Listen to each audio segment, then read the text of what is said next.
Alors, je sors du palais de justice de Longueuil. Je suis en train de sortir et aujourd'hui, on a vu le juge Marc-Antoine Carrette c'est assez impressionnant parce que juste avant moi, il y avait quelqu'un qui était même pas présent, qui était représenté par son avocat. Puis son avocat a dit « Mon patient est malade, il a la COVID ». Et ils ont accepté immédiatement sans lui demander des papiers médicaux ou juste peut-être une petite photo du test PCR, tu sais, le test qu'on fait à la maison ou le test qu'on fait à la maison qui dit que la personne a un COVID positif. Ou alors, tu sais, comme on doit le faire, son enregistrement, peut-être une photocopie de son enregistrement de son test COVID sur le groupe, sur le site Internet du gouvernement.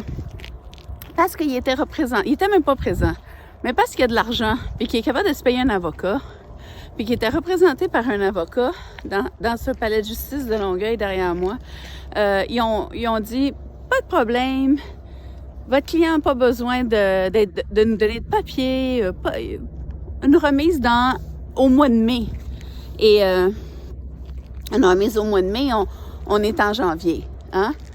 Et puis c'est tout. Il y avait pas de problème parce que quand il y a un avocat, il y en a pas de problème. Moi, j'ai pas d'avocat parce que j'avais pas d'argent avant même qu'on dépose des accusations contre moi. Le DPCP savait que j'avais pas d'argent et ont déposé une accusation qui fait que je peux pas avoir d'avocat. C'est une exclusion à l'aide juridique. Même si je me qualifie à l'aide juridique parce que je suis pauvre comme job. Et j'arrive immédiatement après cette situation-là, puis je donne des papiers médicaux, pas un, deux. J'avais fourni à la cour, et donc le juge en a pris connaissance, mes pressions artérielles à 148, 149, tu sais, comme toute la semaine. J'ai donné plein d'informations médicales, et le juge a dit, moi, je trouve que c'est un petit papier médical, vous allez en procès dans 2 jours. Je suis en arrêt de travail, j'ai pas d'avocat, puis je suis obligée de travailler, parce que c'est la première fois en 2 ans et demi qu'ils me nomment qui seront les témoins pour l'accusation et qui me donnent la divulgation de la preuve. Fait que c'est la première fois que je suis capable d'enfin travailler à préparer peut-être, parce que je suis pas sûre que j'ai tout reçu correctement, j'ai aucun moyen de le savoir, je suis même pas avocate. Puis il y a aucun site qui donne en transparence la procédure, qu'est-ce que ça prend, à quoi s'attendre quand c'est une divulgation, qu'est-ce qu'il y aurait dans le dossier. Est-ce que je l'ai reçu en entier? J'ai aucun moyen de le savoir.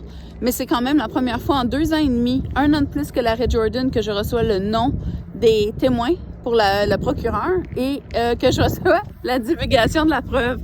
Puis je viens d'apprendre le code des accusations, puis contre quoi je dois me défendre. Il me reste 2 jours ouvrables pour le faire.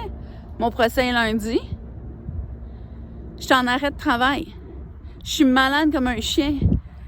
Puis ça me prendrait probablement 100 heures de travail d'ici à lundi pour accomplir quelque chose de passable. Il y a jusqu'à 2 ans de prison. Je viens de faire 2 ans et demi de servitude involontaire, mais il continue de m'abuser. Puis le juge Marc-Antoine Carrette, aujourd'hui, a décidé que c'est pas grave, on continue. Tu demanderas à l'autre juge après s'il veut arrêter les procédures. C'est pas moi qui va faire ça. Puis à chaque fois, on me dit toujours « Not today, maybe tomorrow ». C'est pas moi qui va me commettre à arrêter ton injustice, mais peut-être tu demanderas au prochain.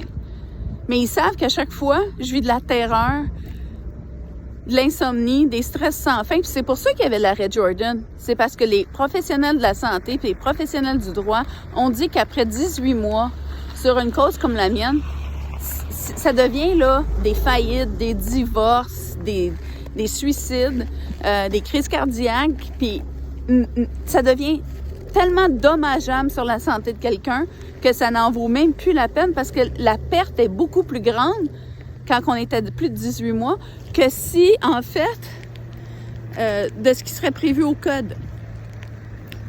Moi, ça fait presque le double en délai des procédures. Je viens juste de recevoir le nom des témoins puis la preuve.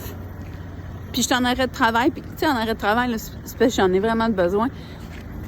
Puis je suis pas capable de travailler les 2 jours qui restent à faire une job qu'ils vont prétendre que ça fait 2 ans que j'aurais dû faire, alors qu'ils refusaient de me donner accès. Les procureurs voulaient pas me donner leur adresse courriel, leur numéro de téléphone pour que je puisse avoir les informations que j'ai finalement obtenues aujourd'hui. C'est ça la justice au Québec, c'est ça un conflit d'intérêts qui protège l'employeur commun, même des juges, le gouvernement du Québec.